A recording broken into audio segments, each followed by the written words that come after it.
Hello बच्चों, I hope कि last time जो आपका पेपर हुआ था इंग्लिश का वो बहुत अच्छा हुआ होगा और आपको जहां जो वीडियोस यहाँ पे मिल रहे हैं उनसे बहुत आपको हेल्प मिली होगी। और अब आपका आने वाला पेपर है केमिस्ट्री साइंस का पेपर आने वाला है और उससे कुछ related important topics, important questions क्या क्या हो सकते हैं वो बताएंगे आज की इस वीडियो में। मतलब आज का जो वीडियो है वो टोटली डिपेंड है आपके आने वाले एग्जाम पे, साइंस के एग्जाम के नंबर को बूस्टअप करने के लिए।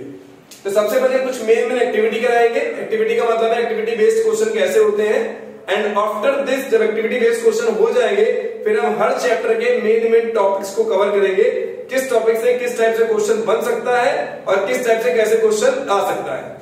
तो without wasting our time we will continue our journey and today we are going to telling about the most important topics which are important for your upcoming examination. तो सबसे पहले बात करें अगर हम एक्टिविटी की, तो सबसे पहली जो एक्टिविटी हमारे चैप्टर में आती है वो आपने देखा होगा, आपकी एनसीईआरटी में एक्टिविटी दी गई है। मैग्नीशियम रिबन को बर्न करते हैं, मैग्नीशियम रिबन को हम बर्न करते हैं और हमारा बनता है मैग्नीशियम ऑक्साइड। अब यहां से कितने क्वेश्चन बनते हैं, देखो जितनी भी एक्टिविटी है केमिस्ट्री में आपको एक्टिविटी क्लियर करनी है, कवर करनी है, वहां से कोई ना कोई क्वेश्चन डायरेक्टली या इनडायरेक्टली पूछा जरूर जाएगा। अगर हम पहले एक्टिविटी की बात करें तो वहां पे मैग्नीशियम रिबन बर्न किया गया है ऑक्सीजन के साथ में और बन रहा है मैग्नीशियम ऑक्साइड। अगर आप इसको बैलेंस करना चाहेंगे तो यहाँ पे ऑक्सीजन 2 टाइम्स है और जो प्रोडक्ट साइड है वहां पे ऑक्सीजन 1 टाइम्स है, तो यहाँ पे 2 का करना होगा मल्टीप्लाई और यहाँ मैग्नीशियम भी 2 हो गया, मतलब यहाँ पे 2 का मल्टीप्लाई करेंगे और हमारी इक्वेशन बैलेंस हो जाएगी। क्वेश्चंस क्या क्या आते हैं, क्वेश्चंस इस टाइप के आ सकते हैं, किस टाइप के रिएक्शन है, एक्सोथर्मिक या एंडोथर्मिक। आई थिंक आपको आंसर आ गया होगा, बर्निंग कर रहे हैं तो एक्सो के टर्म में हम ले जाएंगे। दूसरा क्वेश्चन आता है जो मैग्नीशियम ऑक्साइड बन रहा है इसका नेचर क्या हो सकता है, एसिडिक और बेसिक। तो फिर से हमारा कॉन्सेप्ट याद आएगा कि जो मेटालिक ऑक्साइड होते हैं वो होते हैं बेसिक इन नेचर और जो नॉन मेटालिक ऑक्साइड होते हैं वो होते हैं एसिडिक इन नेचर, मतलब ये बेसिक इन नेचर है। यही से क्वेश्चन आता है कि जब भी हम मैग्नीशियम वायर को बर्न करते हैं तो उसको पहले साफ करते हैं।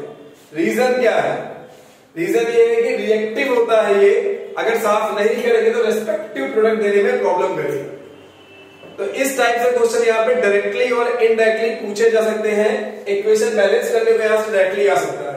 सेकंड हमारी अपनी एक्टिविटी पढ़ी होगी, लेड नाइट्रेट में पोटेशियम आयोडाइड मिलाते हैं। लेड नाइट्रेट में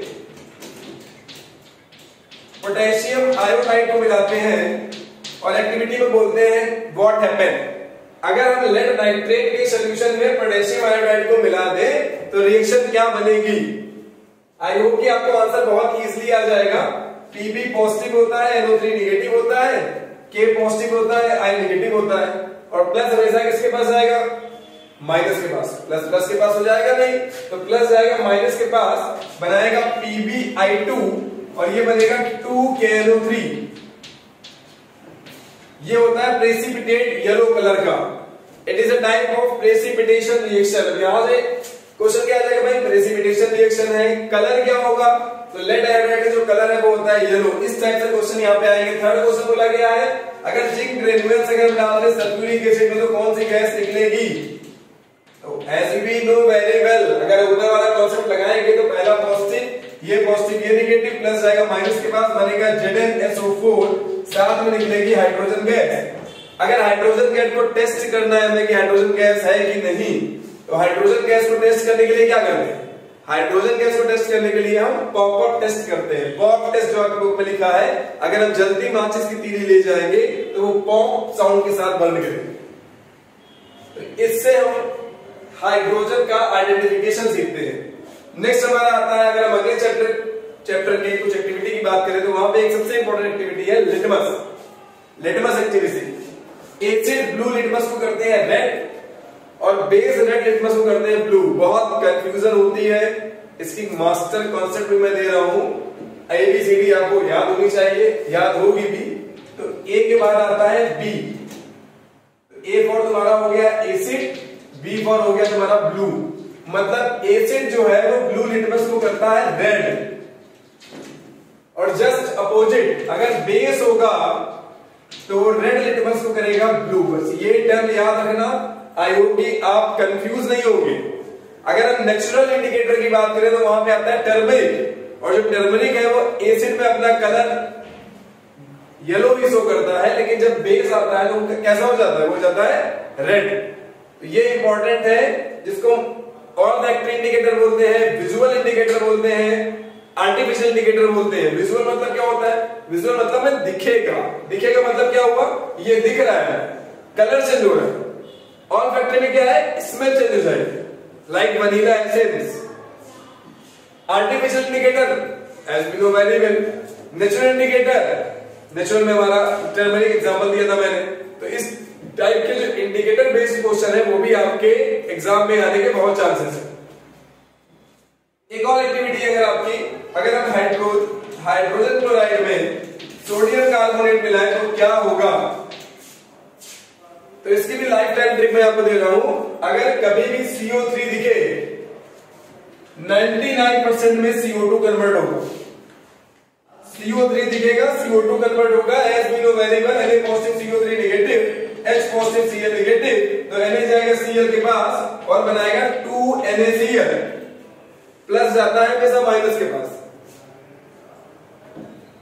अब क्या बचा भाई, अब बचा है Cl हो गए 2, यहां पर है 1, मतलब 2 से करना पड़ेगा मल्टीप्लाई, और CO3 को कन्वर्ट किया है CO2 में, मतलब यहां पे 1 और 2 H बच रहे हैं, मतलब साथ में मिलेगा H2O। और यहीं से पढ़ते हैं lime water test which is used for the identification of carbon dioxide gas. ये टेस्ट आपको याद रहनी चाहिए। अगर हमें CO2 गैस को टेस्ट करना है कि CO2 गैस रिएक्शन में इवॉल्व हो रही है या नहीं हो रही है, तो बहुत सिंपल मेथड है। आप लाइम वाटर ले लेंगे और इसमें पास कर देंगे CO2। अब जैसे CO2 पास करेंगे बन जाएगा CaCO3 प्लस H2। मतलब जब लाइम वाटर में हम CO2 पास करते हैं तो लाइम वाटर हो जाता है मिल्की, और अगर लाइम वाटर मिल्की हो रहा है मतलब CO2 गैस रिलीज हो रही है। लाइव एक्सपेरिमेंट मैंने इसका बताया भी था आप लोगों को, आप घर पे भी कर सकते थे। कुछ बहुत हेक्टिक इसका शेड्यूल नहीं है, बहुत हेक्टिक इसका एक्सपेरिमेंट नहीं है। तो ये कुछ इंपॉर्टेंट टर्म है। अब हम आपको हर चैप्टर से रिलेटेड कुछ मेन पॉइंट्स बताने जा रहे हैं, इंपॉर्टेंट है, जो आपके एग्जाम में जो आपके नंबर है उनको बूस्ट करेंगे। अगर आप ये चीजें पढ़ेंगे तो आपके जो नंबर्स हैं क्या हो जाएंगे, वो बूस्ट हो जाएंगे। जो मेन टॉपिक्स हैं वो हम लोग फटाफट कवर करेंगे। क्या हमारे पेपर में आने के चांसेस ज्यादा है और किस चैप्टर से हमें क्या पढ़ना चाहिए।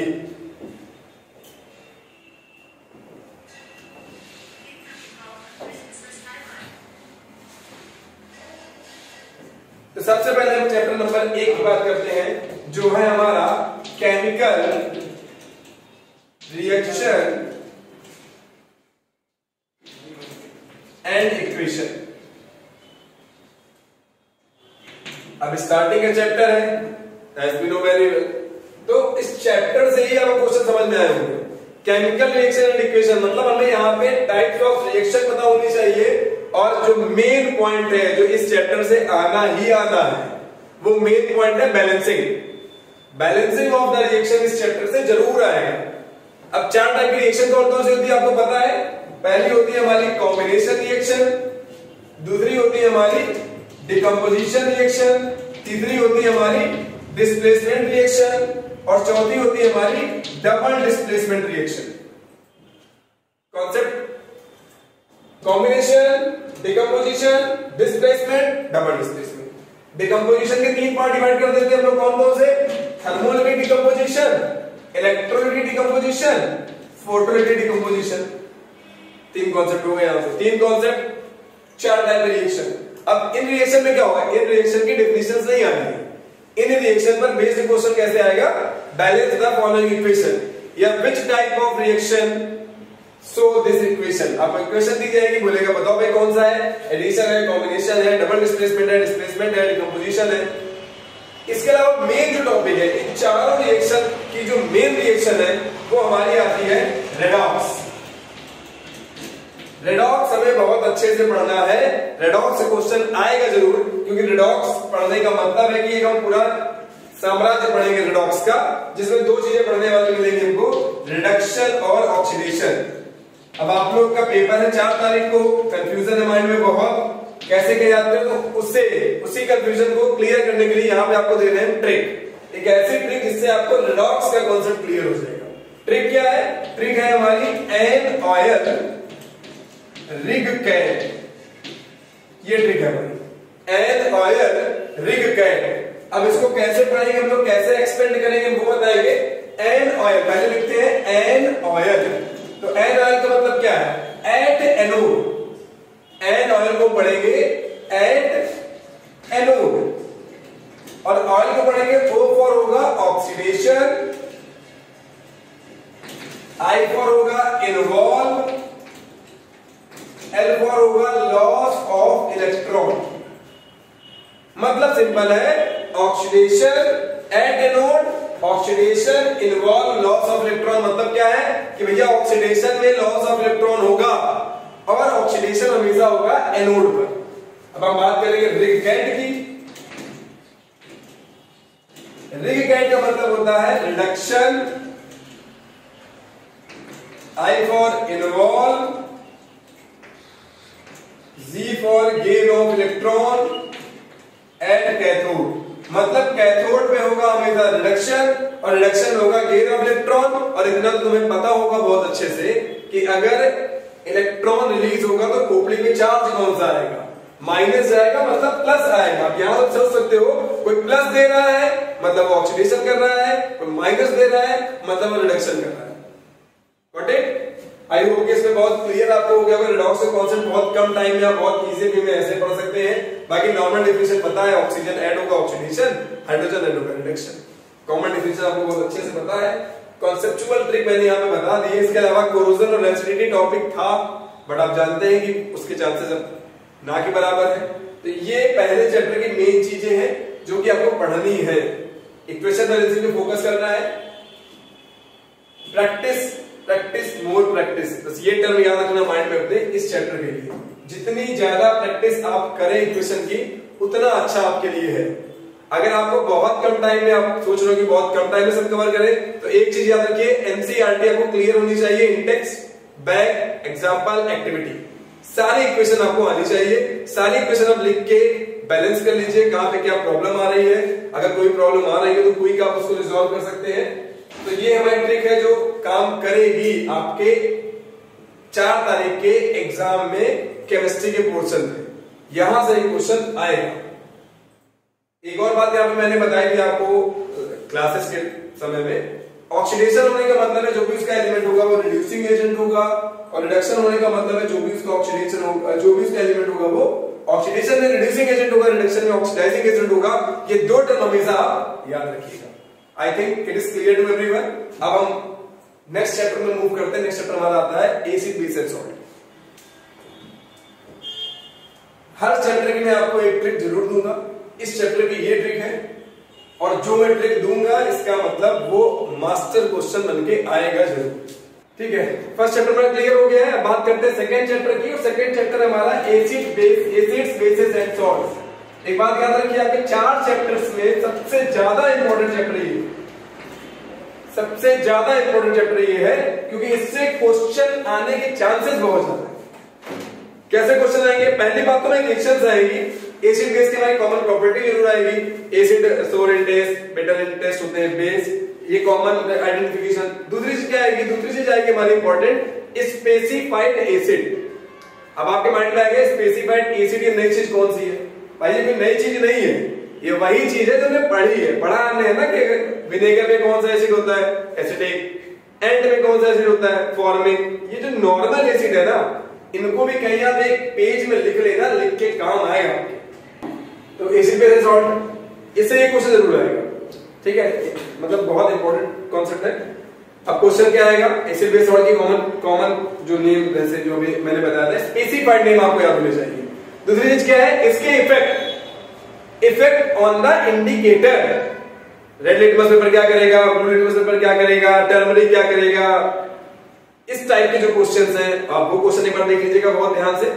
अब हम बात करते हैं केमिकल प्रॉपर्टी ऑफ एसिड कौन सी आ सकती है according to my point of view. और जैसा आपको भी लग रहा होगा, जिंक की रिएक्शन एसिड बेस दोनों से आने के चांस बहुत होते हैं हर साल, क्योंकि होता क्या है ना कि एसिड जो होते हैं वो मेटल के साथ करते हैं रिएक्शन, हाइड्रोजन गैस देते हैं, लेकिन नॉन मेटल ऐसा नहीं कर पाते हैं। मतलब जो मेटल अगर बेस के पास जाएगा तो ऐसा नहीं कर पाएगा, एसिड के पास जाएगा H2 देगा, बेस के पास जाएगा नहीं कर पाएगा। लेकिन कुछ ऐसे मेटल होते हैं जो एसिड और बेस दोनों के पास जाकर सॉल्ट और हाइड्रोजन गैस बनाते हैं, इनको हम लोग बोलते हैं एम्फोटेरिक मेटल। मेरे कहने का मतलब क्या भाई, कहने का मतलब सिर्फ इतना है कि एम्फोटेरिक का एक क्वेश्चन पेपर में आएगा। अब अगर आपसे क्वेश्चन पूछेगा एसिडिक ऑक्साइड कौन है, आप बता दोगे नॉन मेटल का ऑक्साइड एसिडिक है, SO2 एसिडिक है। क्यों है, क्योंकि सल्फर हमारा नॉन मेटल है। अगर हम बात करें बेसिक ऑक्साइड की, आप बता दोगे मैग्नीशियम ऑक्साइड बेसिक है। क्यों है, क्योंकि भाई मेटल का ऑक्साइड है। प्रॉब्लम तब होती है जब पेपर में दिया जाता है कि एम्फोटेरिक ऑक्साइड कौन है। तो भाई अभी हमने पढ़ा है ना कि मेटल के ऑक्साइड क्या है, basic in nature, non metal का ऑक्साइड क्या है, एसिडिक इन नेचर। इसी टाइप से जो एम्फोटेरिक मेटल है, जो एम्फोटेरिक मेटल है उनके ऑक्साइड होते हैं एम्फोटेरिक ऑक्साइड। अब ये मेटल कितने होते हैं, तो भाई ये मेटल होते हैं 6, और इनकी भी ट्रिक मैं बता रहा हूं आपको। सब जन की आस सुनो प्रभु अल्लाह, ये ट्रिक है हमारी। ये 6 एम्फोटेरिक मेटल होते हैं जो एसिड और बेस दोनों के पास जाकर रिएक्शन करते हैं और ये हाइड्रोजन गैस को दे देते हैं। तो इससे बेस्ड एक क्वेश्चन आएगा, मतलब जिंक की रिएक्शन आए या एल्युमिनियम की रिएक्शन आएगी पेपर में, तो इसको बहुत आप केयरफुली पढ़िएगा। इसके बाद 2 चीजें हमने क्लियर कर ली है। एसिड का आइडेंटिफिकेशन कैसे करेंगे हम लोग, लिटमस पेपर के थ्रू कैसे करेंगे, और दूसरा जो हमने क्लियर कर लिया वो ये क्लियर कर लिया कि एम्फोटेरिक मेटल का एक क्वेश्चन आना है। तीसरा क्या है, तीसरा स्ट्रेंथ ऑफ एसिड पे क्वेश्चन आएगा।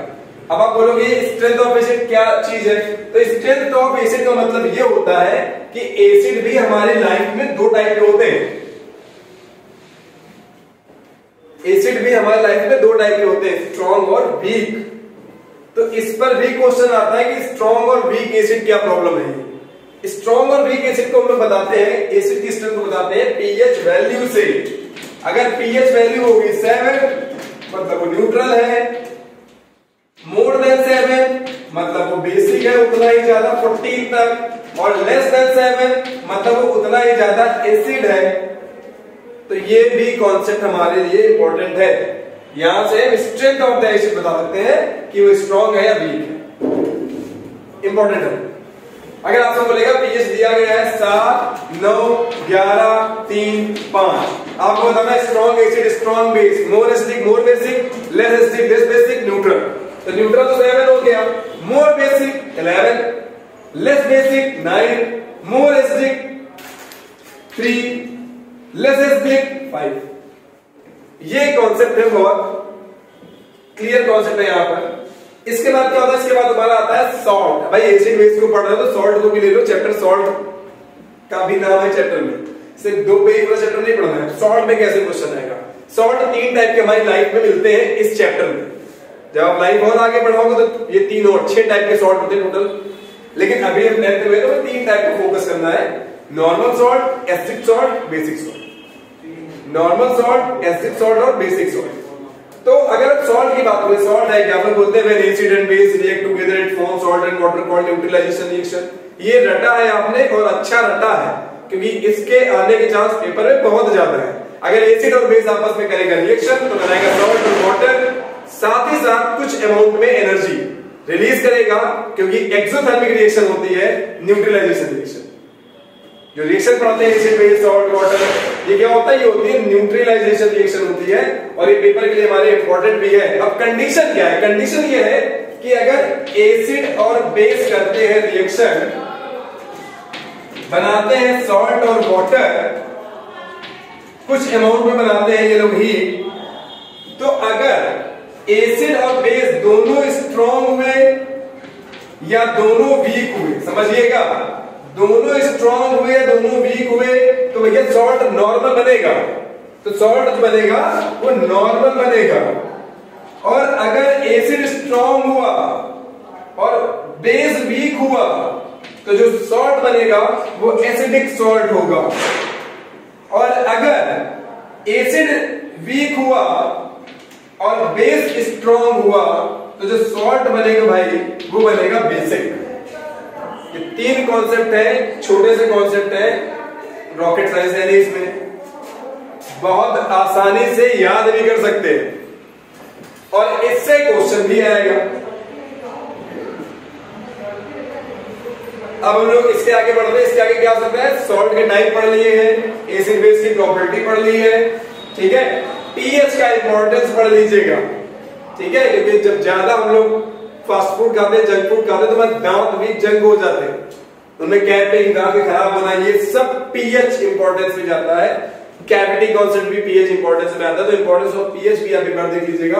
अब आते हैं इस चैप्टर में। अब आपने अगर फोकस किया हो, स्टार्टिंग में मैंने क्या बोला था, सबसे ज्यादा इंपॉर्टेंट है ये चैप्टर।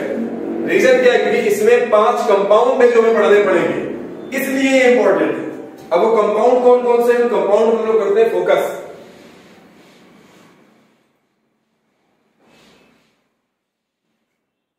तो सबसे पहला हम लोग पढ़ेंगे इसमें NaCl। NaCl से हम बहुत फेमिलियर है क्योंकि चारों तरफ NaCl रहता है, घर में भी रहेगा, नमक है ये हमारा, table salt, black salt, rock salt, अब जो बोल पाए, ये भाई टाटा नमक बोल सकते हैं, कोई दिक्कत नहीं, वो सब NaCl। अब NaCl क्वेश्चन कैसे आता है, अगर NaCl बनता कैसे है, तो बहुत सिंपल मेथड है, न्यूट्रलाइजेशन रिएक्शन कर दीजिए पहली चीज, या फिर आप सी वाटर को वेपराइज कर दो, तो जो वाटर वेपर के फॉर्म में ऊपर चला जाएगा, सॉल्ट नीचे रह जाएगा, नॉर्मल चीज है ये। लेकिन अब NaCl से क्वेश्चन कैसे आएगा, NaCl का क्वेश्चन नहीं आएगा, NaCl पर बेस्ड क्वेश्चन आएगा। कैसे, अगर हम NaCl में मिला दें पानी, वाटर, तो हमारा बनेगा नमकीन पानी, और उस नमकीन पानी को केमिस्ट्री में बोलते हैं ब्राइन। अब ब्राइन से आता है क्वेश्चन, अगर हम ब्राइन में करंट पास कर दें तो आपको पता है क्या बनता है, हमारा बनता है NaOH, हमारा बनता है H2, हमारा बनता है Cl2, और यही है क्लोर एल्कली प्रोसेस, क्योंकि इसमें बन रहा है बेस, मतलब एल्कली वाटर के साथ बेस बनाता है, एल्कली बन रहा है, क्लोरीन बन रहा है, तो इसको बोलते हैं क्लोर एल्कली प्रोसेस। बहुत इंपॉर्टेंट है, कैथोड पे कौन जाएगा, एनोड पे कौन जाएगा, कौन कौन से इसके बाई प्रोडक्ट होते हैं, कौन सा इसका चीफ प्रोडक्ट होता है, ये सारे क्वेश्चन इससे आते हैं, और इसके थ्रू हम बना सकते हैं कास्टिक सोडा। NaOH होता है कास्टिक सोडा, तो ये क्वेश्चन इस चैप्टर से इंपॉर्टेंट है। ये क्लोर एल्कली प्रोसेस है, और क्लोर एल्कली प्रोसेस हमारा हर साल बोर्ड में डायरेक्टली या इनडायरेक्टली वे में पूछा जरूर जाता है, हमेशा याद रखिए। इसके बाद जब और एक कदम आगे बढ़ेगा तो हमको मिल जाएगा वॉशिंग सोडा। वॉशिंग सोडा की फिर प्रॉपर्टी पढ़ते हैं, प्रिपरेशन पढ़ते हैं, और इसका यूज पढ़ते हैं। इसके बाद हम पढ़ते हैं, जब और आगे बढ़ेंगे तो हमें मिलेगा बेकिंग सोडा। वही काम है, बेकिंग सोडा, वॉशिंग सोडा से क्वेश्चन अगर आएगा तो किस टाइप का आ सकता है ये मैं बता रहा हूं। अगर आएगा तो बेकिंग सोडा की रिएक्शन आ सकती है। अगर हम बेकिंग सोडा को हीट करते हैं तो सोडियम कार्बोनेट मिलता है, ये पॉइंट इंपॉर्टेंट है। इसके बाद हम लोग पढ़ते हैं ब्लीचिंग पाउडर।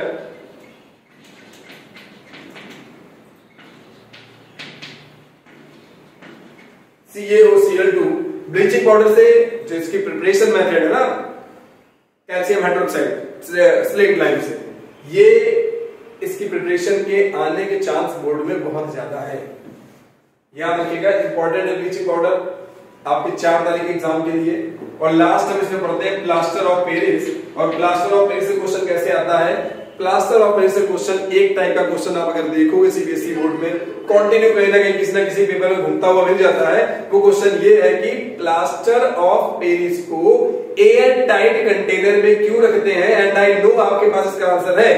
इसका आंसर यही होता है कि ये जो वाटर वेपर होता है नेचर में, उससे करता है रिएक्शन और बना लेता है जिप्सम, ये रीजन है इसका।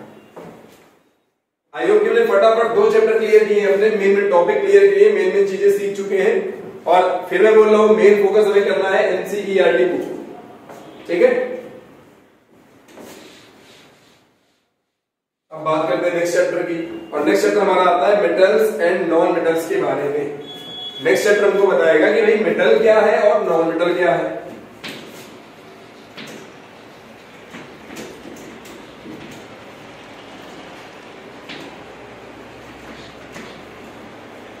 मैंने जितनी हेडिंग्स बताई हैं as you know very well बहुत इंपॉर्टेंट है, आपको लग भी रहा होगा कि हाँ जो चीजें आ रही हैं इस चैनल पे जो बताया जा रहा है आज वो इंपॉर्टेंट है। अगर आपको इसके पूरे डिटेल एनालिसिस करना है तो इसका एक पार्ट अपलोड है, आप वहां से पूरा डिटेल पढ़ भी सकते हो मेटल नॉन मेटल के बारे में, चैप्टर वाइज चैप्टर, डाउट्स भी उसमें बताए गए और सारे टॉपिक भी क्लियर कराए गए। ठीक है, तो मेटल नॉन मेटल में क्या इंपॉर्टेंट है ये मैं बता दूं। सबसे पहले इसकी फिजिकल प्रॉपर्टी पढ़ के जाइएगा। फिजिकल और केमिकल प्रॉपर्टी तो हर चैप्टर की आनी है as you know very well. इसमें एक्सेप्शनल मेटल जरूर है। अब आपके माइंड में आ गया ये एक्सेप्शनल मेटल कौन सी चीज है। Metals are solid in state लेकिन मर्क्यूरी नहीं होता है। ऐसा कौन सा मेटल है जो पाम पे मेल्ट हो जाता है, अब हाथ रखोगे मेल्ट हो जाएगा, आपने हाथ रखा मेटल मेल्ट होना चालू, ऐसा कौन सा मेटल है? गैलियम। तो ये एक्सेप्शनल मेटल है। अब नॉन मेटल में करंट पास नहीं होता है, लेकिन ऐसा कौन सा नॉन मेटल है जिसमें पास होता है? ये जो एक्सेप्शनल क्वेश्चन है ना, इनके आने की टेंडेंसी बहुत है। जैसे ग्रेफाइट में करंट पास होता है। अब हो सकता है क्वेश्चन मुझे वाई ग्रेफाइट पास करंट पर डायमंड हो। आपको पता है डायमंड की जो स्ट्रक्चर होता है उसमें एक कार्बन 4 कार्बन से अटैच होता है और कार्बन के लास्ट में होते हैं 4 इलेक्ट्रॉन, तो चारों इलेक्ट्रॉन इंगेज हो गए।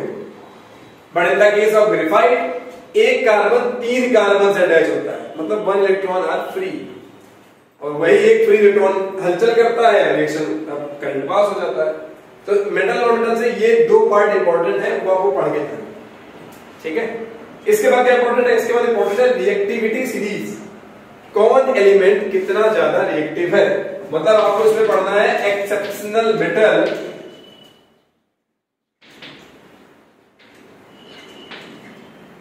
फिजिकल प्रॉपर्टीज, मतलब अगर हम मेटल को हीट करें और वो थिन शीट में कन्वर्ट हो या वायर के फॉर्म में कन्वर्ट हो तो ये कौन सी प्रॉपर्टी है, इस टाइप के क्वेश्चन हमें पढ़ना है। रिएक्टिविटी सीरीज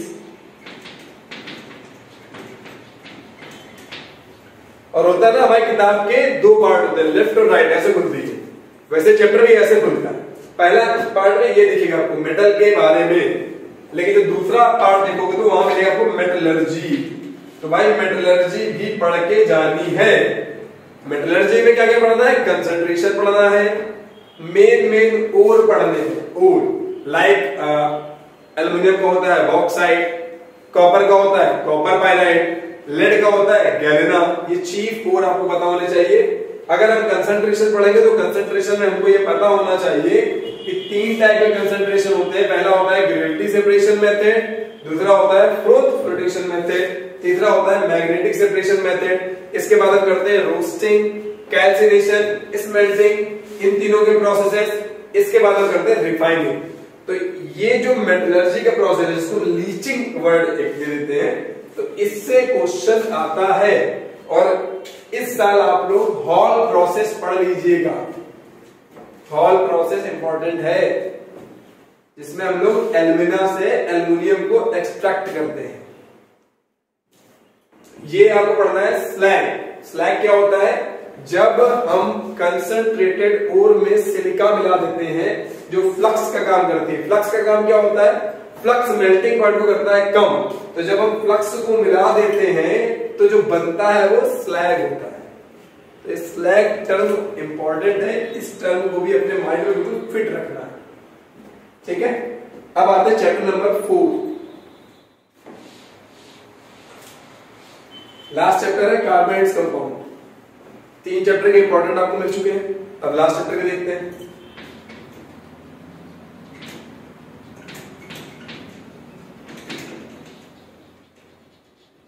कार्बोनेट्स कंपाउंड मजेदार चैप्टर है। इसमें क्या क्या आएगा पहले समझ लीजिए।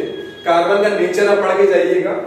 कार्बन का जो नेचर होता है, नेचर क्या क्या होता है, इसके 2 नेचर बहुत इंपॉर्टेंट है, पेपर में हर साल घूमते मिलते हैं। एक ये टेट्रावैलेंट होता है और इसकी एक कैटिनेशन प्रॉपर्टी पढ़ के जाइएगा, सेल्फ लिंकिंग प्रॉपर्टी। इसके बाद आप पढ़ के जाओगे IUPAC। IUPAC नॉर्मल भी पढ़ लीजिएगा, फंक्शनल ग्रुप भी पढ़ लीजिएगा। 4 ही आपको फोकस करने हैं, alcohol, aldehyde, ketone, carboxylic acid. ठीक, इसके बाद आप कवर कर लीजिएगा होमोलॉगस सीरीज को। होमोलॉगस सीरीज में क्या होता है भाई, CH2 का डिफरेंस आता है, या हम माने तो 14 यूनिट मास का डिफरेंस आता है। अगर ऐसा डिफरेंस आ रहा है तो उसको हम होमोलॉगस सीरीज में अंडर कैटेगराइज कर देते हैं।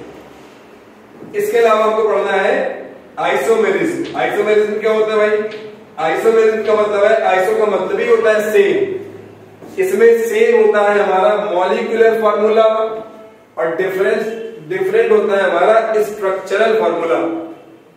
तो ये हमें फोकस करना है फिलहाल। इसके बाद इस चैप्टर में इंपॉर्टेंट है आपको सिर्फ 2 ही कंपाउंड पढ़ने हैं, 2 ही कोर्स में है। पहला आपको पढ़ना है एथेनॉल, दूसरा आपको पढ़ना है एथेनोइक एसिड। बस 2 ही है आपके, एथेनॉल और एथेनोइक एसिड का। एथेनॉल की प्रॉपर्टीज, सोडियम से रिएक्शन, सोडियम कार्बोनेट से रिएक्शन, सोडियम बाइकार्बोनेट से रिएक्शन, जरूर पढ़ के जाइएगा। और सेम एथेनोइक एसिड पे, और अगर दोनों को हम मिला देंगे एथेनॉल एथेनोइक एसिड को, तो हमें मिलेगा ईस्टर, ये भी इंपॉर्टेंट है। और इसी रिएक्शन को हम लोग बोलते हैं ईस्टरिफिकेशन। इसके अलावा आपको पढ़ के जाना है सोप। सोप बनता है सैपोनिफिकेशन रिएक्शन से,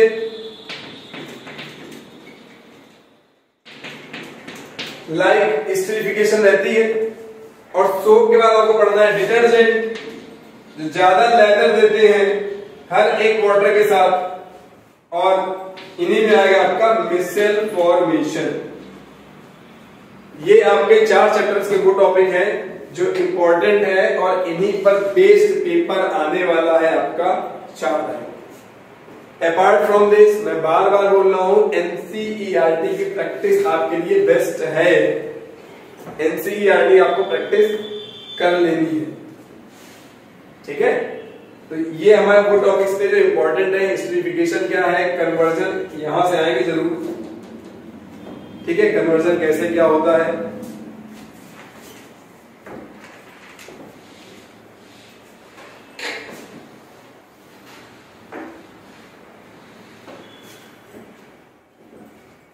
आईयूपीएसी में क्या, आईयूपीएसी को मेथ, एथ, प्रोप, ब्यूट, पेंट तक याद रखना है।